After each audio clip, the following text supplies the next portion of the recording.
मिलिए सबसे बड़ी खबर से। छोटे शहर की बड़ी कहानियां। हमने वो देखा जो अनकहा है। अब खबर आपकी उंगलियों पर। खबरों से परे,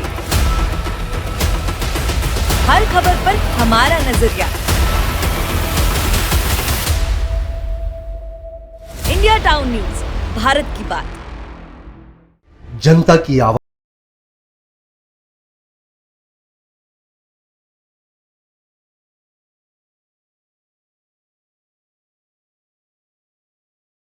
नई आवाज। जनता का भरोसा, जनता की जीत, जनता का मत, ये सारी चीजें जब दावे करती है, हारती है, तो ईवीएम पर सवाल क्यों? आपके लिए सबसे बेहतरीन हमारा प्रयास। इस वक्त की सबसे बड़ी खबर आपको बता रहे हैं। इंडिया टाउन न्यूज, भारत की बात। नमस्कार, इंडिया टाउन न्यूज के इस बुलेटिन में आप सभी का स्वागत है और मैं हूं आपके साथ प्रगति ठाकुर। समय है इंडिया टाउन न्यूज में छत्तीसगढ़ की खबरों का। खबरों को विस्तार से देखने के पहले आइए डालते हैं उन खबरों पर नजर जो बनी है इस वक्त की सुर्खियां।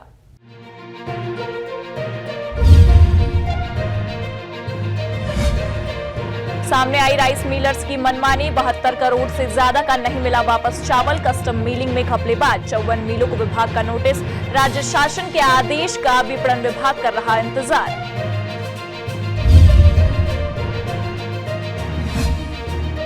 शराबी शिक्षकों से परेशान, आधा सैकड़ा अधिकारी पहुंचे जिला मुख्यालय। कलेक्टर को सुनाई दास्तान, एक तो स्कूल आते नहीं मास्टर, आए तो नशे का रहता है शुरूर। जल्द नशेबाज शिक्षकों को किया जाए स्थान बदल।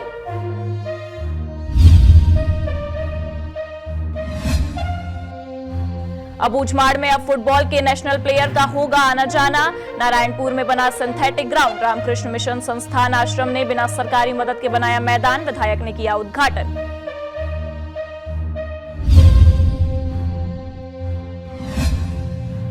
हार के बाद कांग्रेस पार्टी के भीतर नहीं थम रही तू मैं, एक दूसरे पर थोप रहे पराजय का ठिकरा।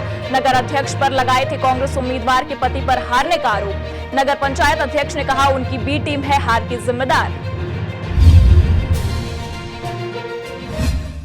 और अब खबरें विस्तार से। दुर्ग जिले में राइस मिलरों की मनमानी सामने आई है। जिले के 54 राइस मिलरों ने सरकार से धान तो लिया, लेकिन कस्टम मिलिंग की करोड़ों मूल्य की चावल को समय पर जमा नहीं करने से शासन को भारी नुकसान हुआ है। मात्र नोटिस जारी करके विपणन विभाग राज्य शासन के अगले आदेश का इंतजार कर रहा है। राइस मिलरों की मनमानी को रोकने के लिए दुर्ग जिला विपणन विभाग ने उसका कस्टम मिलिंग का अनुबंध समाप्त करने का निर्णय लिया है। दुर्ग जिला विपणन अधिकारी भौमिक बघेल ने बताया कि जिले में वर्ष 22 और 23 में कस्टम मिलिंग के लिए 151 राइस मिलरों का पंजीयन किया गया था। अनुबंध के अनुसार प्राप्त धान के एवज में प्रत्येक राइस मिलरों को 1 क्विंटल अरबा धान के बदले 67 किलो चावल व 1 क्विंटल उसना धान के बदले 68 किलो चावल जमा करना था। पर 54 राइस मिलरों ने आज तक 19,000 मैट्रिक टन चावल जमा ही नहीं किया। इससे शासन को 72 करोड़ 84 लाख रुपए नुकसान झेलना पड़ रहा है। नियमानुसार तय समय सीमा के अंदर राइस मिलरों को चावल जमा करना अनिवार्य होता है। चावल जमा नहीं करने पर प्रशासन उन पर उचित कार्यवाही करने के साथ उनका पंजीयन नए सत्र के कस्टम मिलिंग के लिए नहीं करता है। उन्होंने कहा कि राइस मिलर्स ने 70% या उससे अधिक चावल जमा किया है, केवल उसी के साथ ही कस्टम मिलिंग का अनुबंध किया जाएगा। शेष के साथ अनुबंध समाप्त कर दिया जाएगा। वहीं जिले में वर्ष 2023 और 24 के लिए 1 नवंबर से अभी तक 1,61,785 मैट्रिक टन धान की खरीदी हुई है। 1,07,118 मैट्रिक टन धान के लिए डीओ जारी किया गया है, जिसमें से 70,643 मैट्रिक टन धान का उठाव हो चुका है।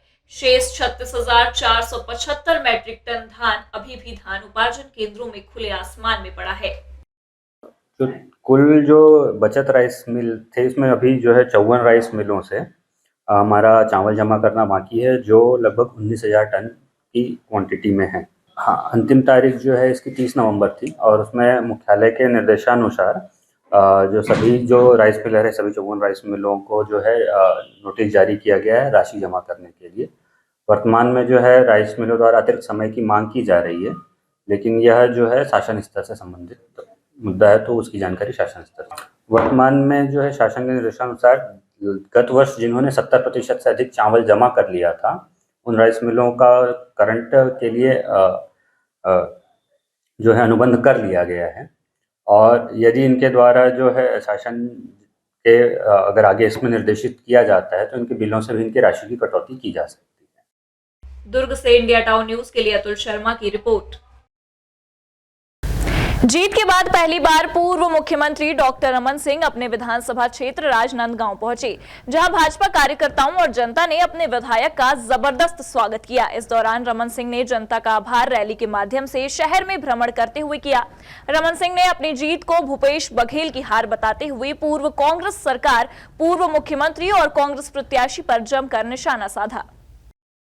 राजनांदगांव विधानसभा क्षेत्र से जीत के बाद पहली बार जनता के बीच पहुंचे डॉक्टर रमन सिंह ने जनता को अपनी जीत के लिए धन्यवाद कहा और मतदाताओं के प्रति आभार प्रदर्शित करते हुए अपनी जीत को कांग्रेस सरकार के पूर्व मुख्यमंत्री भूपेश बघेल की हार कहा। डॉक्टर रमन सिंह ने कहा कि कांग्रेस के प्रत्याशी गिरीश देवांगन ने राजनांदगांव के मतदाताओं को खरीदने के लिए करोड़ों खर्च करने चाहे, लेकिन यहाँ की जनता बिकाऊ नहीं है। ये हार भूपेश बघेल की हार है। भूपेश बघेल ये चुनाव हारा है। 17,000 से बढ़ के 45,000 तक पहुंचाने का काम आप सबने किया है। आप आभार के पात्र हैं, आप धन्यवाद के पात्र हैं। जनता को खरीदने आया था, उसको पता चल गया कि राजनांदगांव का एक वोट भी वो करोड़ों रुपया खर्च करके नहीं खरीद सकता, उसकी औकात नहीं है, उसको अब दोबारा हिम्मत नहीं करेगा राजनांदगांव में आने का। रमन सिंह का राजनांदगांव में जबरदस्त स्वागत हुआ। युवाओं और भाजपा के कार्यकर्ताओं ने विशाल बाइक रैली निकालकर अपने विधायक के साथ नगर भ्रमण किया। इस दौरान जगह जगह जनता ने भी रमन सिंह का स्वागत किया। रमन सिंह ने अपनी जीत को लेकर कहा कि हम पिछली बार के मुकाबले 3 गुना ज्यादा वित्त पाने में सफल हुए, यह जनता का विश्वास है। भाजपा की बम्पर जीत को लेकर उन्होंने कहा कि यह मोदी की गारंटी और 15 साल पुरानी भाजपा सरकार के कामकाज का नतीजा है। राजनांदगांव की जनता ने मुझे विधायक बनाया और विधानसभा में राष्ट्रीय अध्यक्ष जी ने मुझे विधानसभा का अध्यक्ष का दायित्व दिया। दायित्व कोई भी मिले उस दायित्व का निर्वहन करना प्रमुख होता है, और एक नए दायित्व में मुझे काम करने का अवसर मिलेगा। मैं अपने राष्ट्रीय अध्यक्ष को धन्यवाद देता हूँ। जीत के बाद पहली बार अपने विधानसभा क्षेत्र में आए रमन सिंह ने कहा कि हम अपनी घोषणा पत्र पर पूरी तरह से अमल करेंगे। साथ ही उन्होंने कहा कि मुझे अब विधानसभा अध्यक्ष का दायित्व दिया गया है, उसका निर्वहन करते हुए अपनी जनता से मिलता रहूंगा। Bureau report, India town news. Bemetara जिले में पिछले 3 दिनों से ग्रामीण डाक सेवक संघ के बैनर तले अपनी 7 सूत्रीय मांगों को लेकर 12 दिसंबर से हड़ताल पर चले गए हैं। उनके हड़ताल पर जाने से डाक विभाग का पूरा काम ठप पड़ा है। बेमेतरा में मुख्य पोस्ट ऑफिस के परिसर में ग्रामीण डाक सेवक संघ केंद्र सरकार की वादाखिलाफी को लेकर प्रदर्शन कर रहे हैं। डाक सेवकों के अनिश्चितकालीन हड़ताल पर चले जाने से ग्रामीण इलाकों के डाकघरों में ताला लगा हुआ है, जहां डाक सेवाएं प्रभावित हो रही हैं। बेमेतरा में हड़ताल में बैठे डाक कर्मचारियों ने कहा कि केंद्र सरकार की ओर से इनकी ड्यूटी 4 घंटे तय की गई थी, हालांकि काम 8 से 10 घंटे तक लिया जाता है। इन लोगों की मांग है कि केंद्र और राज्य सरकार के दूसरे कर्मचारियों को जिस तरह की सुविधा मिलती है, वैसी सुविधा ग्रामीण इलाकों में काम करने वाले डाक सेवकों को भी मिलना चाहिए। परिवार के सदस्यों को मेडिकल की सुविधा मिलनी चाहिए। समूह बीमा योजना की राशि 5 लाख रुपए तक बढ़ाया जाना चाहिए। उन्होंने कहा कि जब तक मांगे पूरी नहीं होंगी, हड़ताल जारी रहेगा। हमें आत्मा तो बोला जाता है, लेकिन हमें आत्मा जैसा ट्रीट नहीं किया जाता विभाग द्वारा। 4 घंटे का तनख्वाह देके हमसे ज़बरदस्ती 8 से 10-12 घंटे का ड्यूटी कराया जाता है। रात को 10-10 बजे 12 बजे हमसे रिपोर्ट मांगा जाता है और बोला जाता है आप इतना सैलरी ले रहे हैं, जो हमें एक नॉर्मल मजदूर भी उससे ज़्यादा तनख्वाह लेता है। सब काम हम करते हैं विभाग का, हम विभाग को रिवेन्यू दिलाते हैं, हमारे काम के आधार पर अधिकारियों को प्रमोशन दिया जाता है। और अभी हमारा यही मांग है कि हम सबको रूल 3A ख़त्म करके 8 से 10 घंटे जो हम ड्यूटी कर रहे हैं उसका पूरा वेतनमान दिया जाए। इसके अलावा जो भी सरकारी सुविधाएं होती है जो आज तक हमको नहीं मिलती, ना हमको मेडिकल मिलता है, ना ही अन्य किसी प्रकार की सुविधाएं मिलती है, और तो ये सारी चीज़ें हमें मिलनी चाहिए, है ना। वेतन भी हमारा वेतनमान कम है, अनिश्चितकालीन है, अनिश्चितकालीन हड़ताल है। जब तक सरकार मांगे नहीं मांगती तब तक हम बैठेंगे। बेमेतरा से इंडिया टाउन न्यूज के लिए अंकुर तिवारी की रिपोर्ट। दिसंबर का पावन महीना शुरू होते ही ईसाई समुदाय द्वारा हर्षोल्लास के साथ बिलासपुर के सभी चर्च के पास्टर एवं फादर द्वारा प्रभु यीशु के जन्मोत्सव मनाने बीती रात रैली का आयोजन किया गया। इस रैली में ईसाई समुदाय के हजारों लोगों ने हिस्सा लिया। साथ ही गीत संगीत के साथ मनोरम झांकियां भी प्रस्तुत की गई। यह रैली बिलासपुर के सबसे प्राचीन चर्च ऑफ क्राइस्ट से निकलकर पुराना बस स्टैंड, तेलीपारा, गोल बाजार होते हुए वापस चर्च में समाप्त की गई।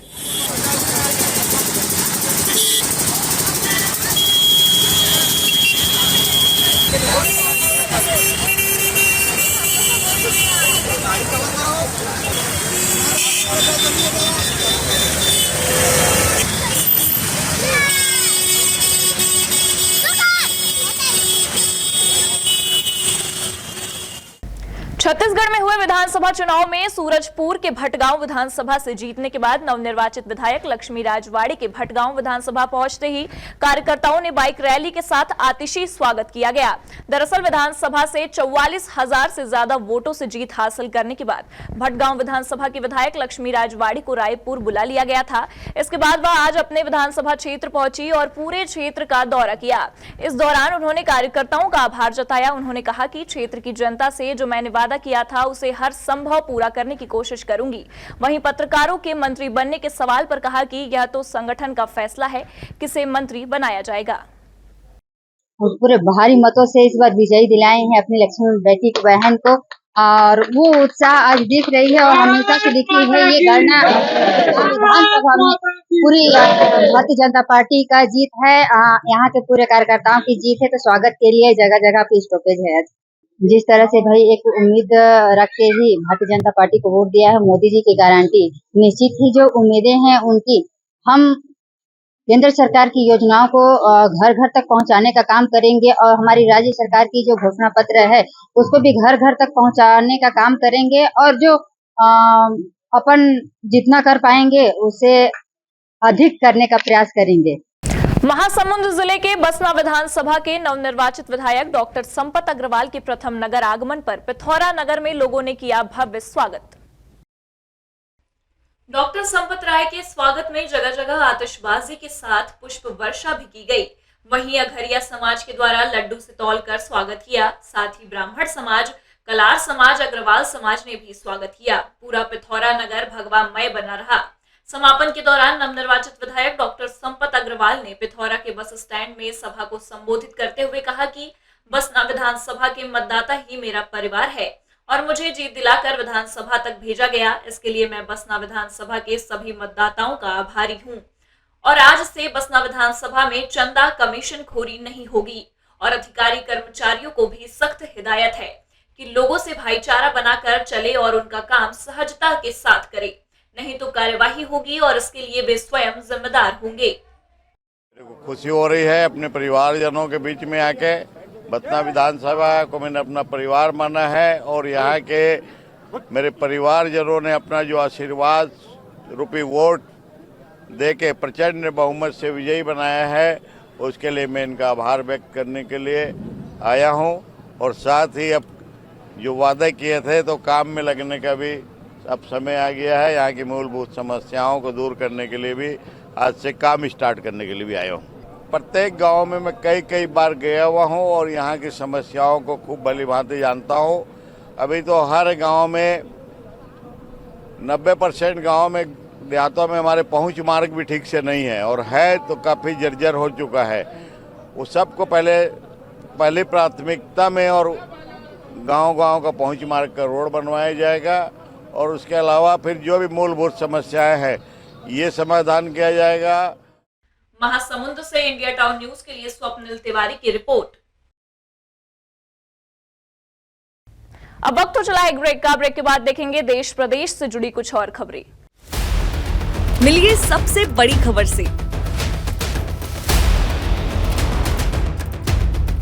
छोटे शहर की बड़ी कहानियां। हमने वो देखा जो अनकहा है। अब खबर आपकी उंगलियों पर, खबरों से परे, हर खबर पर हमारा नजरिया। इंडिया टाउन न्यूज, भारत की बात, जनता की आवाज।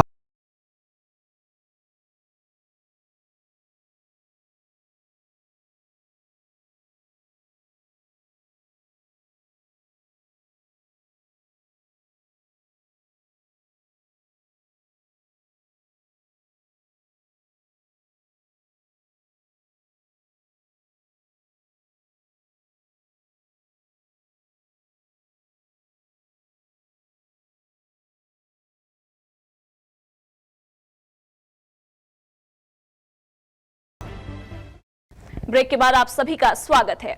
जिले के कुरूद विधानसभा चुनाव में कांग्रेस की करारी हार के बाद अब आरोप प्रत्यारोप का दौर पूरे उफान पर है।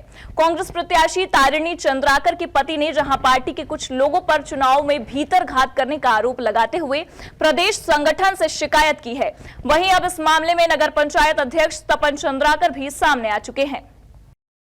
कांग्रेस नगर अध्यक्ष तपन चंद्राकर ने प्रेस कॉन्फ्रेंस कर प्रत्याशी पति नीलम चंद्राकर पर ही ठिकरा फोड़ते हुए गलत चुनाव संचालन को हार का कारण बताया। उन्होंने कहा कि प्रत्याशी पति द्वारा अनगल बयानबाजी और उनकी बी टीम की गलतियों और मिसमैनेजमेंट के कारण हार मिली। प्रत्याशी पति दूसरे को निपटाने की भावना रखकर चुनाव लड़ रहे थे। इस सोच वाले कभी चुनाव नहीं जीत सकते। कांग्रेस पार्टी का एक एक कार्यकर्ता जानता है कि कौन पार्टी का गद्दार है और कौन सच्चा सिपाही। एक भी कार्यकर्ता या कुरूद विधानसभा के एक भी व्यक्ति बोल दे कि मैंने कांग्रेस पार्टी के विरोध में काम किया है तो मैं स्वतः इस्तीफा दे दूंगा। और आज फिर से पुनः उसको मैं प्रेस वार्ता लेकर रिपीट कर रहा हूं कि मुझ पर प्रत्याशी के पति के द्वारा जो आरोप लगाया जा रहा है, मेरे ऊपर अनर्गल में बयानबाजी की जा रही है, वो सरासर गलत है। क्षेत्र की जनता जानती है, क्षेत्र के कार्यकर्ता, कांग्रेस पार्टी के कार्यकर्ता जानते हैं कि कौन व्यक्ति निष्ठावान है और कौन व्यक्ति पार्टी का गद्दार है।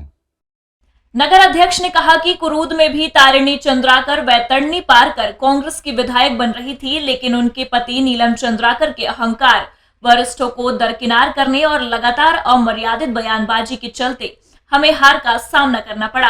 उल्टा वे अपनी गलती छिपाने प्रपंच रचकर निष्ठावान कार्यकर्ताओं पर तथ्यहीन आरोप लगा रहे हैं। कार्यकर्ताओं को चुनावी समय में गाली गलौज कर पार्टी को नुकसान पहुंचाया। ये व्यक्ति खुद अपने वार्ड और बूथ से लगभग 400 वोटों से चुनाव हार गए और पार्टी के दूसरे कार्यकर्ताओं को टारगेट बनाकर तथ्यहीन आरोप लगाकर चरित्र हत्या करने का प्रयास कर रहे हैं। नीलम चंद्राकर ने कभी पार्टी का काम नहीं किया। हर बार पार्टी के कार्यकर्ताओं के साथ दुर्व्यवहार किया। पिछले बार 2018 में उन्होंने खुला घात किया, पार्टी के विरुद्ध चुनाव लड़ा और हम जैसे निष्ठावान लोगों के ऊपर आरोप लगा रहे। मुझ पर आरोप लगाते हुए वहाँ पर 2000 कार्यकर्ता थे, बोलते हैं उनके सामने उन्होंने भाषण दिया कि तपन चंद्राकर अजय चंद्राकर के पैसे को बांटता है। तो अजय चंद्राकर मुझे क्यों पैसा देगा बांटने के लिए, ये मेरा सवाल है। कि अजय चंद्राकर अपना पैसा खुद बांट सकता है बीजेपी के लिए। वो कांग्रेस का मैं सिपाही हूँ, कांग्रेस का नगर पंचायत अध्यक्ष हूँ, मुझे क्यों पैसा बांटने के लिए देगा। धमतरी से इंडिया टाउन न्यूज के लिए जयलाल प्रजापति की रिपोर्ट।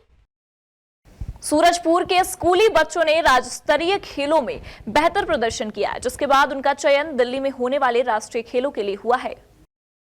सूरजपुर जिले के मुख्यमंत्री डीएवी स्कूल के छात्रों ने खेल में अपनी प्रतिभा दिखाई, जिसमें राज्य स्तरीय खेल में अच्छा प्रदर्शन करने के बाद अब दिल्ली में होने वाले आयोजन में हिस्सा लेंगे। वहीं मुख्यमंत्री डीएवी स्कूल के प्राचार्य ने सभी बच्चों का फूलमाला से स्वागत किया और उन्हें शुभकामनाएं दी। अब ये बच्चे दिल्ली में होने वाले आयोजन में जीत हासिल कर सूरजपुर सहित अपने स्कूल का नाम रोशन करेंगे। डीएवी के प्राचार्य का कहना है कि स्कूल में पढ़ाई के साथ साथ खेलों पर भी विशेष ध्यान दिया जाता है, ताकि बच्चों का शारीरिक और मानसिक विकास भी हो सके। हमारी टीम जो है वो बॉयज की खो खो की टीम नेशनल में सिलेक्ट हुई है। पहले वो क्लस्टर लेवल पे खेले, फिर जोनल पे खेले। अब वो हमारी टीम जो है, जो मेरे पीछे खड़ी है, ये नेशनल खेलने दिल्ली जाएगी। तो मुझे लगता है कि आगे आने वाले वर्षों में इसी प्रकार से डीएवी के जो स्पोर्ट्स होते हैं, नेशनल स्पोर्ट्स तक हमारी बहुत सारे अन्य खेलों में हमारी टीम जाएगी और हमारे बच्चे शिक्षा और पढ़ाई के साथ-साथ गेम में भी हमारे डिस्ट्रिक्ट का, सूरजपुर डिस्ट्रिक्ट का और अपने विद्यालय, अपने पेरेंट्स और अपने जितने भी साथी हैं उनका नाम रोशन करेंगे।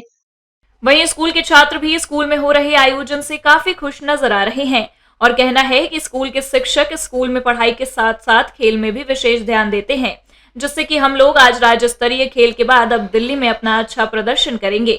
यहाँ से बिश्रामपुर गए थे क्लस्टर लेवल का मैच खेलने, वहाँ पर 2 मैच खेलकर फाइनल्स क्लियर करके हम लोग फिर उसके बाद कोरबा खेलने गए जोनल लेवल का मैच खेलने। वहाँ पर भी हम लोग 2 टीम से मैच खेली और उसमें वो मैच हार्ड था। सेकंड मैच जोनल लेवल का जो फाइनल मैच था उसमें हम हार्डली जीते। उसके बाद अब हम लोग जाएंगे दिल्ली और फाइनल्स नेशनल के लिए। हमारे टीचर्स हमको बहुत ज़्यादा प्रमोट करते हैं खेल के लिए, सारे टीचर्स बहुत सपोर्टिव हैं, सारे टीचर्स हमारे खेल के लिए हेल्प करते हैं। हमारे रौनक सर हमको बहुत ट्रेनिंग दिए, तब आज हम लोग नेशनल लेवल पे जाने के लायक बने हैं। सूरजपुर से इंडिया टाउन न्यूज के लिए एजाज अहमद की रिपोर्ट। शिक्षकों की करतूत से परेशान ग्राम पंचायत छिनारी के ग्रामीणों ने कलेक्टर को ज्ञापन सौंपा और नवीन शिक्षक पदस्थापना की मांग रखी।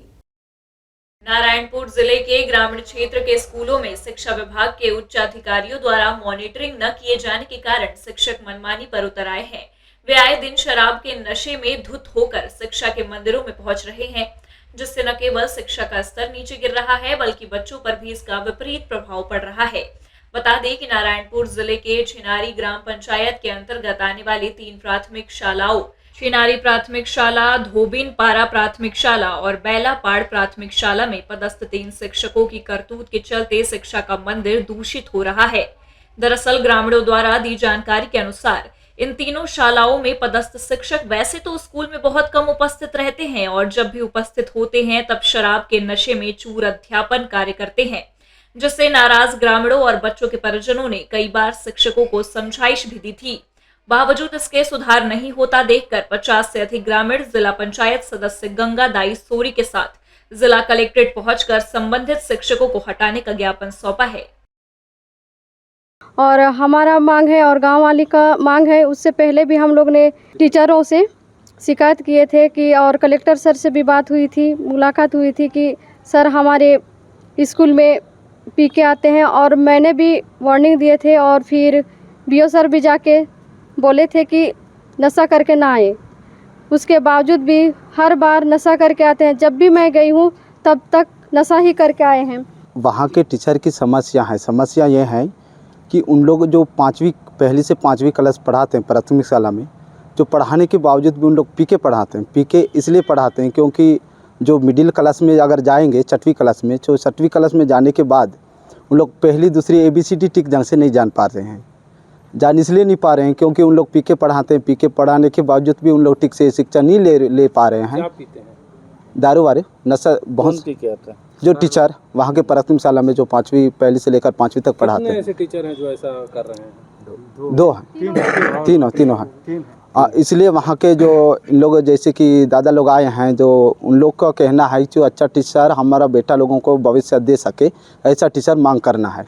ऐसा करके सभी पंचायत लेवल से बात की है। हमारे इस गांव में जो है सर लोग नहीं आता है, एकदम नहीं आते। इस साल ना एक महीना तक आया है, आने से एकदम कुर्सी में बैठे रहते हैं। नशे तो पीते हैं, पी के आते हैं तब तो कुर्सी में बैठे रहे। गुरुजी बदलना है सर, नहीं तो पीला बच्चे मन को काहे के लिए भेजेंगे बोलते हैं ना गाँव लोग। सब लोग सादा भात खाने के लिए थोड़े जाएंगे सर, खेलते हैं, बात खाते हैं, चले जाते हैं। वहाँ टीचर नहीं आते हैं तो कौन पढ़ाएगा। ग्रामीण की शिकायत पर जिम्मेदार अधिकारी डीईओ व्यवस्था सुधार की बात कहते दिखे हैं। अभी आप संज्ञान में लाए हैं, मैं कल ही बीओ को भेज करके उसकी जांच कराता हूं और अगर वो किसी स्थिति में पाया जाएगा तो तत्काल उसको निलंबन करेंगे और वहाँ दूसरा अतिथि शिक्षक या नियमित शिक्षक की बीच में आचार संहिता के कारण हो सकता है बीओ ने प्रतिवेदन नहीं दिया होगा, लेकिन आज ही मैं उससे बात कर लेता हूं। अगर पूर्व में कर चुका है तो फिर हम तत्काल कार्रवाई कर लेंगे। शिकायत करने आए अधिकतर ग्रामीण खुद अनपढ़ होने के बावजूद अपने बच्चों को शिक्षित करने का आंखों में सपना देख रहे हैं। अब देखने वाली बात होगी कि इस मामले की जांच पूरी कब होती है और किस तरह की कार्रवाई कर बच्चों की भविष्य के लिए शिक्षा की व्यवस्था होती है। नारायणपुर से इंडिया टाउन न्यूज के लिए संतनाथ उसेंडी की रिपोर्ट। नारायणपुर जिले के अबूझ माड़ के ग्रामीणों के बच्चों के उत्थान के लिए कार्य कर रही संस्था रामकृष्ण मिशन आश्रम द्वारा इंटरनेशनल फुटबॉल ग्राउंड का निर्माण कराया, जिसका शुभारंभ आज बेलूर मठ के गौतमानंद महाराज और स्थानीय विधायक केदार कश्यप ने किया। जिस अबूझ माड़ में कभी नक्सल दहशत की गूंज हुआ करती थी, आज उसी अबूझ माड़ के प्रवेश द्वार कहे जाने वाले नारायणपुर के रामकृष्ण मिशन आश्रम संस्थान के सार्थक प्रयास से आश्रम प्रांगण में ही राष्ट्रीय स्तर का सर्व सुविधा युक्त फुटबॉल ग्राउंड बनाकर तैयार किया गया है। रामकृष्ण मिशन संस्थान ने किसी भी प्रकार की सरकारी मदद के बिना ही केवल नागरिकों द्वारा दिए गए दान और संस्थान से राशि लगाकर एक मिसाल पेश की है। आज राष्ट्रीय स्तर के सिंथेटिक फुटबॉल ग्राउंड के उद्घाटन समारोह में रामकृष्ण मिशन आश्रम संस्थान बेल्लूर मठ के उपाध्यक्ष स्वामी गौतमानंद महाराज और नारायणपुर विधायक केदार कश्यप मौजूद रहे हैं। दोनों ही मुख्य अतिथियों ने उद्घाटन शिलापट से पर्दा उठाकर मैदान का उद्घाटन किया है। मुख्य अतिथियों ने गोल पोस्ट में गोल दाग कर फुटबॉल मैच का आरंभ किया। बता दें, राष्ट्रीय स्तर का सर्व सुविधा युक्त फुटबॉल ग्राउंड बनने से जिले के खिलाड़ियों को इसका सीधा लाभ मिल पाएगा। साथ ही नारायणपुर अब राष्ट्रीय स्तर के खेल प्रतियोगिताओं के आयोजन की मेजबानी भी कर सकता है। ये हमारा एक सपना ही था, जिसको आज पूरा होते हुए हम देख रहे हैं। और हमारे बड़े स्वामी जी ने, हमने बहुत बार एक्चुअली गवर्नमेंट से इस ग्राउंड को तैयार करने के लिए मैंने लिखे हैं, तो आर्थिक सहयोग तो नहीं मिल पाया, लेकिन भविष्य में हम आशा करते हैं कि गवर्नमेंट से भी हमको सहयोग मिल जाएगा। और हम अभी क्या है, दानदाताओं से दान के पैसे लेके ये ग्राउंड को तैयार करना शुरू कर दिया है। आश्रम से कुछ पैसे लगा के और कुछ दानदाताओं से दान मांग रहे हैं। तो ये बच्चों के लिए है, पूरा उद्देश्य है कि ये बच्चे लोग आगे जाके बड़े स्तर पर खेले। और इसी के लिए हम लोग एक Swami Vivekananda under 19 all India level gold cup football tournament का आयोजन यहाँ पे करने जा रहे हैं। हर साल ये टूर्नामेंट होगा अप्रैल महीने में, और उसका अभी से हम लोग प्रचार प्रसार भी कर रहे हैं। और बाहर के जो टीम है, बड़े बड़े ISL टीम है, उनके भी अंडर 19 टीम को हम बुला रहे हैं यहाँ पे। देखिए, ये अत्यंत हर्ष का विषय है कि रामकृष्ण मिशन के माध्यम से यहाँ पर नारायणपुर में एक उच्च स्तरीय फुटबॉल ग्राउंड का, सिंथेटिक फुटबॉल ग्राउंड का निर्माण किया गया है। और यहाँ पर ये हर्ष की बात और भी दुगुना हो जाता है जब यहाँ पर अंडर 19 गोल्ड कप का आयोजन किया जाएगा, जहाँ पर हमारे भारत के अलग अलग जगह के उच्च स्तर की टीमें यहाँ पर आकर के अपना प्रदर्शन कर पाएगी। निश्चित तौर पे पूरे नारायणपुर का नाम पूरे देश, पूरे अंतर्राष्ट्रीय स्तर पर करने का काम आज रामकृष्ण मिशन कर रहा है। अब इंटरनेशनल फुटबॉल ग्राउंड का निर्माण कर नारायणपुर का नाम प्रदेश सहित देश के खेल ग्राउंड में शामिल कर दिया है। नारायणपुर से इंडिया टाउन न्यूज के लिए संतनाथ उसेंडी की रिपोर्ट। ये थी अब तक की खबरें। अब मुझे दीजिए इजाजत, लेकिन आप अपने पसंदीदा न्यूज चैनल को लाइक, शेयर और कमेंट्स करना ना भूलें। साथ ही पल पल की खबरों और मनोरंजन के लिए, देश प्रदेश की जानकारियों के लिए आप जुड़े रहिए इंडिया टाउन न्यूज के साथ। नमस्कार।